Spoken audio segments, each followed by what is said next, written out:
Hi all, it's the 7th of February 2023. Early on 6th of February 2023, a powerful and deadly earthquake struck south-central Turkey. In this video we're going to take a look at some of the details of the quake and the after effects, and also check in on the weather forecast for the region during this critical period of time for rescuers and those stuck outside or in rubble. This earthquake was the largest magnitude event in Turkey since 1939 and roughly the same magnitude as the 1906 San Francisco earthquake. There have been loads of additional aftershocks, including a 7.5 major additional earthquake. Actually not an aftershock really, but a separate significant earthquake at a different location in the region.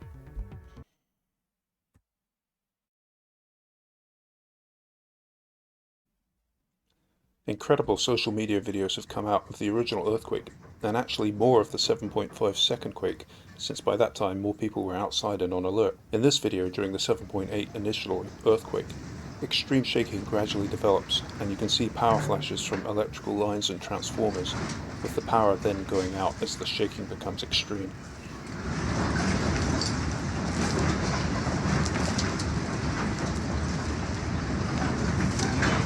The initial and strongest earthquake was at 4 AM. At 7.8 it was a major quake. There are actually only about 15 to 20 of these globally per year. This animation shows the series of earthquakes that occurred in Turkey. After the initial 7.8 there was a 6.7 aftershocks and then many smaller aftershocks, but it was some 9 hours after the 7.8 quake occurred that this magnitude 7.5 quake struck to the north, and aftershocks are continuing.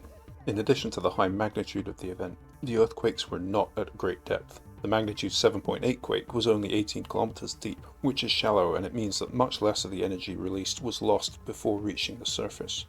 And as for the 7.5 aftershock, well, it was even shallower, only 10 kilometers below the surface. Because of the high magnitude and shallow depth of the quake, the shaking intensity was very high on the modified Mercalli scale. In addition, the severe shaking spread out over a large geographic area, and the different location of the second earthquake further spread the extent of the overall event. The quake may have started at the epicenter and then spread along a length of fault which could have been around 100 kilometers long. Because of this, seismic waves propagated out along the fault, extending the duration of the quake. The long length of the fault that shifted also explains why the quake was so powerful, as this is related to the large volume of rock that moved. As well as collapsing buildings, images and videos are starting to emerge of landslides triggered by the event. The landslide risk map here from the USGS indicates a wide swath of high risk on mountainsides along the rift for the 7.8 magnitude earthquake. However, because of the additional displaced 7.5 quake, we also have to keep an eye on this area further to the north. And we're a bit hampered because because of the cloud over the area, there's no high-resolution visible satellite imagery that has come in, to my knowledge, that can actually see the ground properly. However, we'll start to see things once the cloud clears. The earthquake occurred on the East Anatolian Fault, which is a strike-slip fault system with a lot of faults on it. In this area, the Arabia Plate is moving north towards the Eurasia Plate, forming a very long boundary called the Alpine Belt.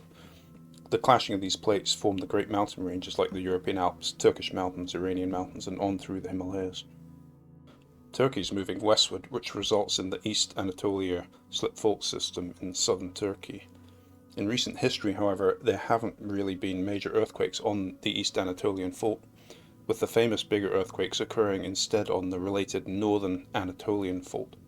This graph shows the quakes on the East Anatolian Fault since 1975, and this quake isn't really, it looks like it's greater than any since 1975. The seismic hazard map shows the clear risk associated with both the North and East Anatolian faults, so it is well known that this area was prone to dangerous quakes. An analysis of population density and shake intensity estimated that about 610,000 people live in areas that experience severe or violent shaking from these quakes. Shaking-related fatalities have a greater than 20% chance of being over 10,000, also according to the USGS analysis. However, the low death chances are now eliminated since we know over 5,000 are confirmed dead already. For the next several days the temperature fluctuates. It goes a little bit above freezing during the day in the lowlands and then dips below freezing at night. So we're looking at cold conditions, dangerous conditions for those trapped and those who are outside. But there isn't snowfall in the valleys in the forecast in the foreseeable future, with just a little bit of snow up in the mountains. And on that note, I'm going to wrap this video up and see you in the next one.